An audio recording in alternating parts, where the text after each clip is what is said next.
Muy buenas noches, estimados televidentes. Muchas gracias por recibir esta noche Enfoque 21, una producción de su canal Antigua y Diario Siglo XXI.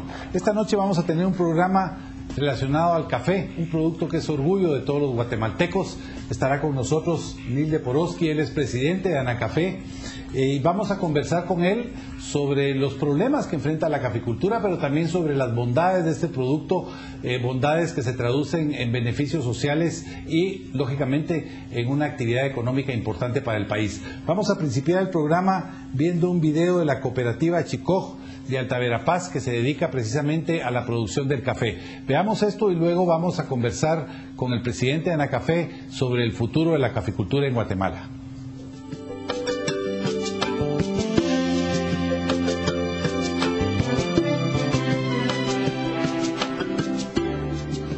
Bienvenidos a un rinconcito de Guatemala. Es un gusto compartir con ustedes una más de las riquezas que tenemos en este país.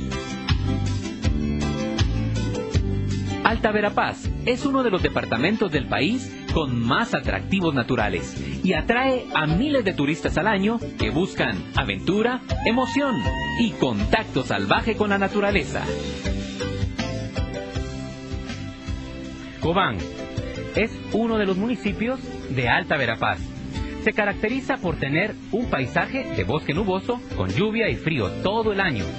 Esto lo hace ideal para obtener un café de altura, de gran calidad. Aquí, en la cooperativa Chicoj, podrán realizar un recorrido que los acercará a la tradición guatemalteca del buen café.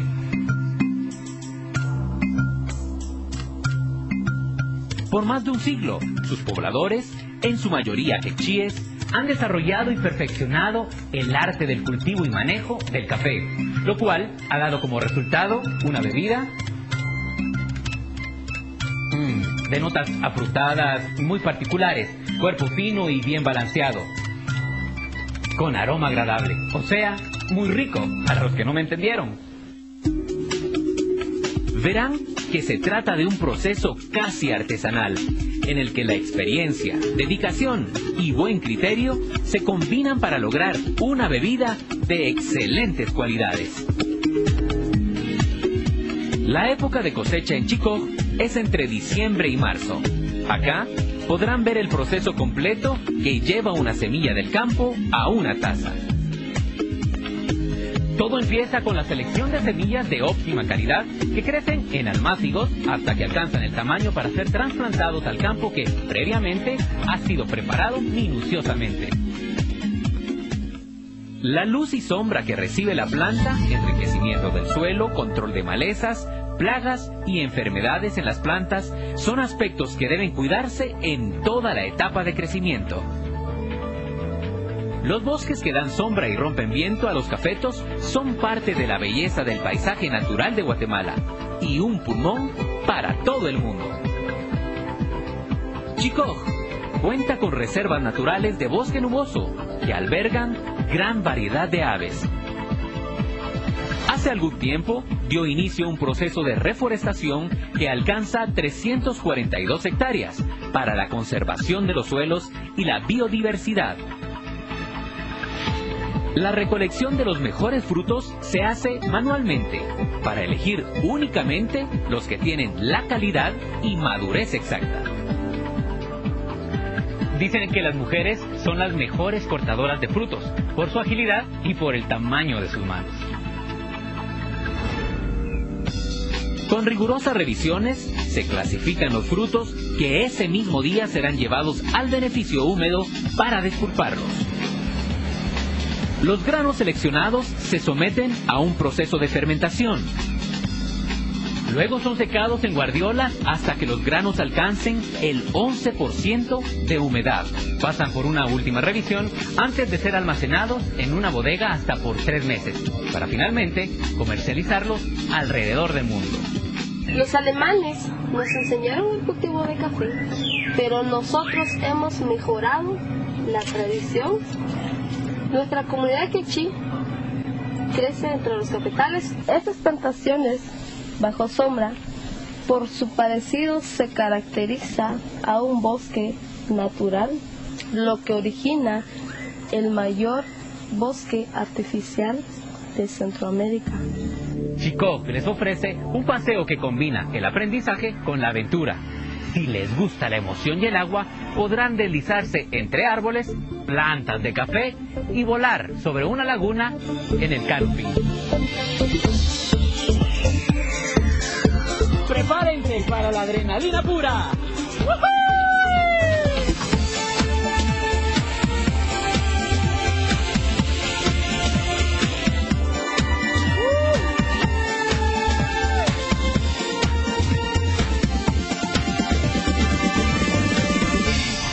Al final, para relajarse y descansar, podrán degustar una taza del aromático café de Cobán. Y entenderán por qué nuestro café es reconocido alrededor del mundo. Seguro que disfrutarán su visita. ¡Vuelvan pronto!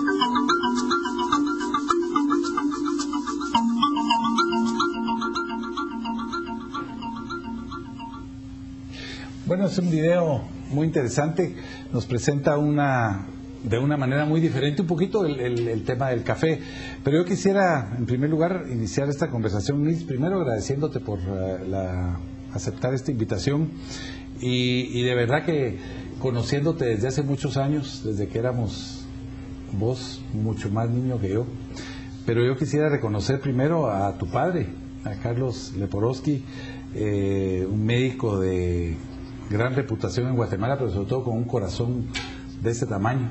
Uno de los médicos que yo he admirado más por su labor social en Guatemala, indudablemente.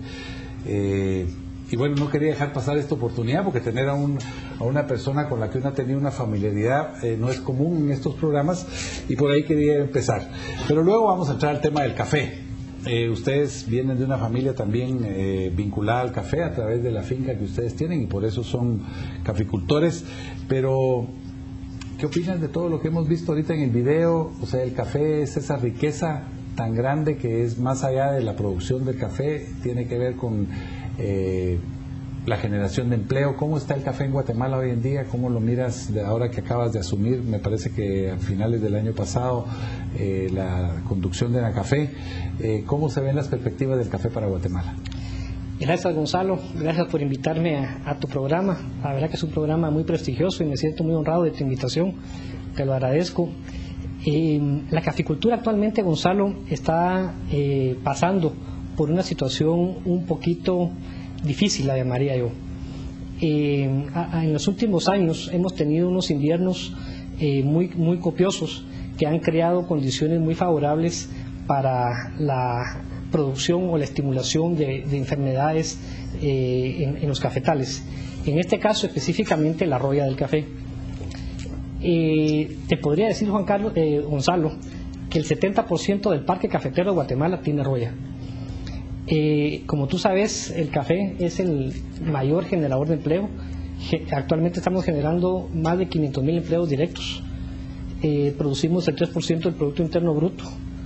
El año pasado las exportaciones de café produjeron al país 960 millones de dólares, la cual estamos viendo que para esta cosecha, la que estamos ahorita, que es la cosecha 2012-2013, vamos a tener una reducción del 15% debido exclusivamente a la roya del café. Se están juntando varias, yo le llamo la tormenta perfecta. Se están juntando precios bajos. Hace año y medio, un poquito más de un año, estaban los precios del café alrededor de los $300 el quintal. Actualmente estamos en $148 el quintal, ya casi en el costo de producción. Ver lo que es un costo de producción para un productor, anda alrededor de eso. Y encima, con la nueva actualización tributaria, tenemos que los impuestos, pues, una carga para el mediano y pequeño productor, que la mayoría está en el régimen del 5%, que en este año pasa a ser 6% y en el año 2014 pasa a ser del 7% sobre los ingresos brutos. Y eso es una carga para un producto agrícola. Todos los que hemos estado en el negocio de la agricultura y en el negocio de la exportación, sabemos que los precios son muy variables, y tenerlo con una carga tributaria fija de ese nivel realmente es preocupante. Nils, vamos a ir al primer corte, vamos a volver inmediatamente para hablar sobre los dos temas que has tocado inmediatamente en este programa, el tema de la roya, el efecto que esto puede tener. Ya sabemos que viene la caída del 15%, pero ¿qué pasa después de eso? Y también hablar un poco sobre el tema impositivo y la generación de empleo y el efecto económico que el café tiene en Guatemala. Y estimados televidentes, vamos a ese corte, pero volvemos inmediatamente con más de este programa sobre la caficultura de Guatemala.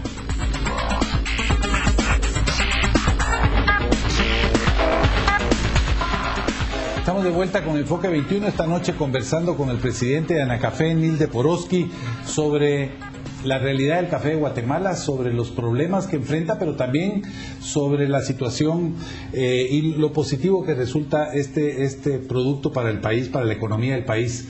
Nils, hablábamos anteriormente del tema de la roya del café. ¿Esto está afectando seriamente, digamos, quiénes tienen el mayor impacto? ¿El pequeño productor tiene capacidad de defenderse de la roya del café? Así es, Gonzalo, lamentablemente así es. El mayor impacto lo estamos viendo en los pequeños productores. Actualmente la composición social de la estructura de producción del país es 45% son pequeños productores, un 47% son productores medianos, y ya es muy poco el productor grande, es un 8% lo que queda como productores grandes en el país. Los pequeños productores, por decirlo así, nuevos en el negocio, no han tenido pues mayor relación con todas estas enfermedades que desde el año 80 se registran los primeros focos de roya en el país, pero nunca llegó a ser tan grave como es ahora. Las condiciones de clima que ha tenido esta enfermedad para que prolifere ha sido, la verdad nunca nos lo imaginamos la magnitud que tiene. Normalmente la roya, Gonzalo, era una enfermedad que se encontraba en cafetales de baja altura. Actualmente tenemos roya desde cafetales a 1000 pies hasta 6000 pies de altura. El pequeño productor ha sido el más afectado, y con el agravante de que después de un ataque de roya lo más probable es que haya que podar ese cafetal. Al podar el cafetal, muchos de esos pequeños productores, su único ingreso es el café. Claro. En las áreas montañosas, porque la caficultura migró a raíz de la crisis del año 91, la primera, y la segunda crisis en el año 2000 y 2001. Los pequeños productores comenzaron a sembrar café en las partes altas del país, en las montañas, y esto pues agravó ahorita el problema, porque sí tienen bastante roya, ¿verdad? Yo recuerdo, ¿cuándo fue que Guatemala tuvo el problema de la roya? Pienso que fue como en los años 80 la primera Exactamente, vez. fue en los años 80. Se hizo una campaña en ese entonces, la campaña nacional de la roya. Se hizo una alianza estratégica entre Anacafé y el Ministerio de Agricultura. Y ahora la situación es más dramática que en aquel entonces. Bastante más dramática, porque en aquel entonces la estructura de producción era más productor grande y muy pocos medianos y algunos pequeños. Ahora no, ahora son muy pocos grandes. Y es más difícil que el pequeño y el mediano se defiendan exactamente, de la y llega Anacafé con su asistencia técnica, llegar al pequeño es más complicado, porque hay productores desde una cuerda hasta productores de 5 o 10 manzanas, pero los productores no se mantienen en sus terrenos, el técnico Anacafé pasa, no los encuentra. Entonces Anacafé ha optado ahora por una asistencia técnica para los pequeños productores grupales, de tratar de juntar a los pequeños productores y darles las pláticas de cómo se manejan los cafetales. El asunto aquí es que muchos de estos pequeños productores van a tener que podar su cafetal y se van a quedar sin ingresos. Un problema social en los próximos años. ¿Cuántos años desde que se poda un cafetal y se siembra uno nuevo? ¿Pasan 5 años para que empiece a producir nuevamente? La poda es un poco más rápida. La poda al tercer año ya comienzas a recibir un pequeño ensayo y al cuarto ya te da una cosecha formal. Pero por lo menos los 2 primeros años sí le tenemos que dar una opción al productor de café.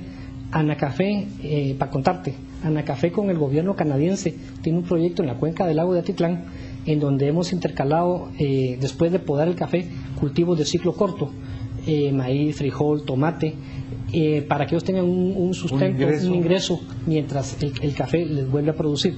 Porque también teníamos el problema que el pequeño productor, los cafetales se les iban volviendo viejos, no los podaban y cada vez iban mermando su producción. Entonces creamos esa estrategia con el gobierno canadiense para enseñarles a podar. Esa era una pregunta que yo quería formular esta noche, porque precisamente recién estuve para los últimos días de diciembre en la región de Santiago Atitlán y vi muchos cafetales muy malos, se veían enfermos, y obviamente debe ser parte de todo este proceso que se está dando. Gonzalo, lo que tú viste ahí y que viste esos cafetales sumamente defoliados, porque imagino que lo que viste es un cafetal defoliado, ese es cabalmente el efecto de la roya. Defolia el café, queda el chiribisco, por decirlo así, o sea, el palo sin ninguna hoja, se le ve la cosecha, pero sin hojas, pero eso es consecuencia de la roya. Esos productores del área de Atitlán y de todo el país, como te decía, el 70% del parque cafetero tiene roya. Van a tener que podar esos cafetales después de esta cosecha. Esta cosecha, como tú viste, tiene todavía van a lograr un buen porcentaje. Por eso es que Anacafé dice que va a haber una merma en la cosecha 12-13 de 15%. Pero nos preocupa mucho la siguiente, que es la cosecha 2013-2014, donde esos cafetales los van a tener, repito, que podar, entonces ya no va a haber ese café. Y ahí nosotros estamos pronosticando, un pronóstico que te digo que bastante conservador, o lo más realista que podemos, que va a bajar un 40%. El café, por cada quintal oro que produce, se necesitan 15 jornales. Solo en esta cosecha, que va a bajar el 15%, se van a perder cerca de 14 millones de jornales, Gonzalo. 14 millones de jornales. Si tú multiplicas 14 millones de jornales por el precio del jornal, con el nuevo salario mínimo, si lo hacemos así, que es de 72 quetzales, son cerca de 1.000 millones de quetzales que van a dejar de circular en toda el área de influencia del café. Y eso va a repercutir no solo en el caficultor, que se queda sin un sustento, sino comerciantes, industriales, que van a dejar de vender aguas, van a dejar de vender telas. El café salpica mucho en todo el interior. El café está en 206 municipios de los 333 que tiene Guatemala. Está en el 64% del país, de los municipios del país hay café.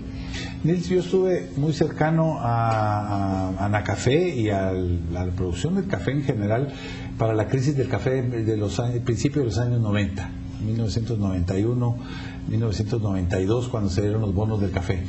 ¿Hay alguna relación o alguna negociación o alguna conversación con el gobierno y con las entidades correspondientes para buscar una solución para este problema social que indudablemente nos va a golpear este año en un 15%, pero más dramáticamente el próximo año? Sí, hemos estado hablando mucho con el Ministerio de Agricultura. A raíz de las prácticas que hemos tenido, el MAGA está por a sacar un acuerdo ministerial de declarar de emergencia nacional el tema de la caficultura, específicamente por la roya, por el impacto social que va a tener en el país. Es una declaración de emergencia que va a sacar el MAGA. Actualmente le he estado pidiendo ya una reunión al presidente para hacérselo ver, para que él conozca del impacto que va a haber este año en empleo, en el aspecto social, porque encima se nos puede venir hasta algún tipo de más delincuencia, pueden venir muchas cosas extras alrededor de todo esto. Se lo queremos hacer ver al presidente y llevarle una propuesta, más que irla a contar, le queremos llevar una propuesta. Tenemos una propuesta ya hecha, que es la utilización del famoso fideicomiso del café, como tú te acordarás del año 2001, a raíz de la crisis. Se hizo un fideicomiso por $100 millones. Actualmente hay 238 millones de quetzales en Banrural y alrededor de unos $40 millones deben de haber en el Banco de Guatemala, en el cual nuestra propuesta es utilizar $40 millones directamente para el combate a la roya como un fondo no reembolsable, comprar producto para que los pequeños productores lo puedan obtener a un muy bajo costo, dárselos a un precio simbólico. Solo para que sepas, fumigar una manzana de café para la rueda cuesta alrededor de 250 quetzales, o sea, es bastante caro. Sí. Entonces la idea es utilizar ese dinero del fideicomiso, comprar producto, dárselos a los pequeños productores, a los productores a un precio accesible, para que todos fumiguemos, porque si no fumigamos todos, Gonzalo, no logramos controlar esta enfermedad. Tiene que ser integral. Integral, porque si tú fumigas y yo no, este hongo, que es un polvo anaranjado que se coloca en vez de la hoja, con el aire, con las personas, debe ir llegando a tu plantación, y a los pocos días después de haber tú fumigado, vuelves a tener el contagio en la plantación. Vamos a ir al último corte comercial de este programa y volvemos inmediatamente con algunas recomendaciones que pudiera haber de parte de Anacafé, pero también para conocer un poco la visión social de Anacafé y lo que nos puede esperar a través de este proyecto que se está planteando para que se contrarreste un poco esa crisis del café que podría darse en 2013 y en el año 2014.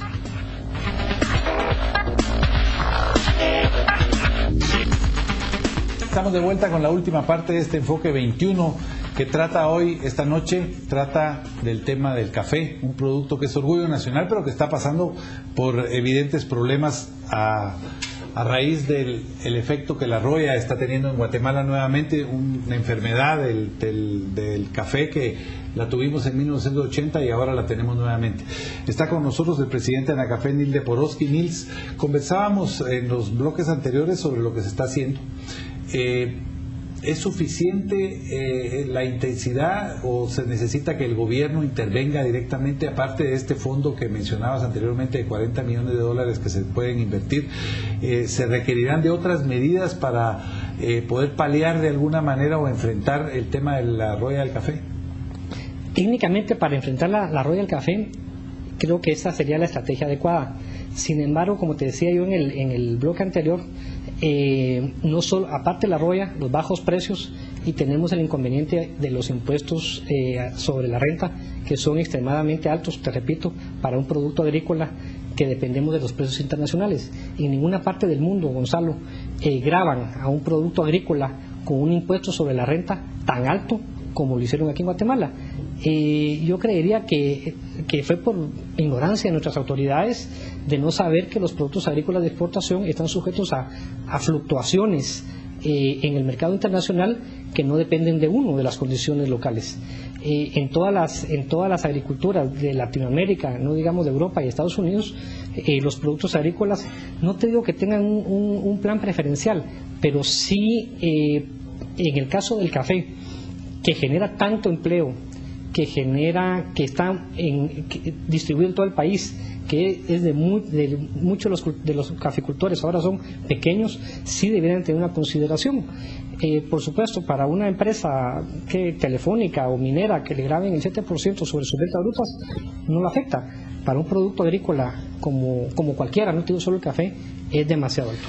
Yo tuve la oportunidad de viajar a Japón hace algunos años y pedí conocer una planta que procesara café, y lo hice precisamente por una experiencia que había tenido previa con Anacafé, y me pareció muy interesante porque ahí lo que vi es cómo se puede dar un valor agregado al producto.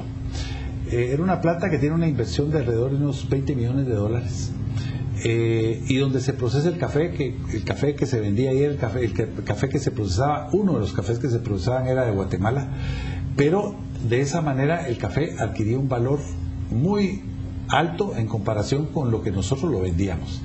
¿Por qué Guatemala no tiene una planta que pueda procesar ese café y vender nuestro café con un valor agregado? Colombia lo hace, otros países lo hacen, Brasil lo hace, pero sobre todo Colombia lo hace bastante bien, tiene su marca muy identificada. ¿Cómo es que se llama la Juan marca? Valdés. Juan Valdés. Pero Guatemala yo siento que pierde esa oportunidad de vender un café que es muy bien reconocido en todo el mundo, pero nosotros lo vendemos como materia prima y no le damos ese valor agregado con el cual le podríamos tener mayor utilidad. Sí, bueno, primero Japón es el segundo comprador más importante para Guatemala. 16% de las exportaciones de café se van a Japón. De lo que todas las han habido varias iniciativas. El problema que ha sucedido es que las grandes corporaciones Nestlé, los brokers, Folgers, que son los grandes tostadores en los países donde se consumidores, cuando llega el café ya enlatado, tostado y molido a los supermercados, hablemos norteamericanos, ¿qué pasa? Procter & Gamble, que es otro gran comprador de café, Sara Lee, en los anaqueles dice, mire, si pone usted el café de este café, yo ya no le despacho Crest, ya no le despacho Pepto-Bismol, ya no le despacho shampoos, y bloquearon. Inclusive hubo una iniciativa muy importante de un productor de Guatemala que comenzó a vender café, así como tú dices, ya tostado y molido en Los Ángeles, y lamentablemente no le fue tan bien, porque lo comenzaron a bloquear las grandes corporaciones, y eso es lo que normalmente sucede cuando llega uno de estos de origen a tratar de vender el café ya como producto terminado. La experiencia colombiana con las cafeterías Juan Valdez no ha sido tan exitosa, han tenido problemas bastante serios. Lo que sucede con Juan Valdez y la Federación de Cafeteros en Colombia es que sí tiene un apoyo grandísimo por parte del gobierno. Es un proyecto nacional. Es un proyecto nacional. El gobierno ve a la caficultura en Colombia como el polo de desarrollo rural. Cualquier situación que afecta a la caficultura, afecta el área rural, entonces el gobierno interviene automáticamente. Aquí no nos ven así, ven todavía la caficultura como un gran negocio, que ya lo dejó de ser, la verdad que lo dejó de ser, lo fue en una época, ya no lo es ahora. La misma estructura social, como está configurada la producción, te lo dice, pues ya un gran porcentaje de pequeños productores, que para ellos sí es un gran negocio, y gracias a Dios toda esa gente que emigró de sembrar maíz y frijol, que vivía en una economía de subsistencia a través de la caficultura, Gonzalo, han elevado su nivel de vida en el área rural, y tenemos ahí ejemplos, y ojalá pudiéramos ir a dar una vuelta aquí con Enfoque 21 al área, para que vea la gente realmente cómo la caficultura en el área rural ha elevado el nivel de vida de los pequeños productores. La verdad que sí hay buenos ejemplos. Estamos terminando el programa, Nils. Yo diría que tal vez lo último que me interesaría es transmitirle a los televidentes de Enfoque 21 un poco cuál es el futuro, qué se necesita hacer para que en un futuro inmediato podamos obtener mejores beneficios sociales y económicos de parte de la caficultura. La caficultura ha pasado por muchísimas crisis, esta es una crisis más, estoy muy seguro que la vamos a superar. Dentro de unos años vamos a estar hablando totalmente de otro tema. Es un cultivo noble, es un cultivo, repito, que genera una gran cantidad de empleo, gran generador de divisas. Los precios internacionales actualmente están manteniendo un rango entre 140 a 150 dólares. Actualmente es un poco bajo, no lo vemos más allá de 140 dólares de momento. Para el pequeño productor sigue siendo negocio. Y sí creo que Guatemala, por sus condiciones climáticas, por sus patrones de lluvia, por sus suelos, Guatemala es un país productor de naturaleza. Los cafés de Guatemala, Gonzalo, son reconocidos a nivel mundial. Tenemos premios mundiales ganados de la caficultura. A Guatemala la conocen muchas veces por su café, desgraciadamente no como nuestro país. Y Guatemala va a ser siendo un país productor de café. Lo llevamos en la sangre los guatemaltecos, que hemos ya llevado unos años trabajando en la caficultura. O sea, es válido lo que hemos dicho a lo largo del programa, que es un producto que es orgullo de todos los guatemaltecos. Totalmente de acuerdo. Pues muchas gracias, Nils, gracias por tu participación, y a ustedes, estimados televidentes, muchas gracias por su atención también. Les recuerdo, hemos hablado esta noche sobre un tema de interés nacional. La caficultura impacta en todo el país, y obviamente cuando se habla que hay un problema en la caficultura, pues hay un problema a nivel nacional. Las autoridades deben escuchar, deben atender y obviamente deben propiciar las soluciones que se puedan lograr, no en beneficio de un caficultor o de determinados caficultores ni de un gremio particular, sino que es un gremio que tiene un efecto social muy grande en Guatemala. Muchas gracias por su atención. Volveremos el próximo martes a las 8 en punto de la noche con otro Enfoque 21. Muchas gracias a ustedes, gracias por recibirnos, que Dios los bendiga y que Dios bendiga a Guatemala también.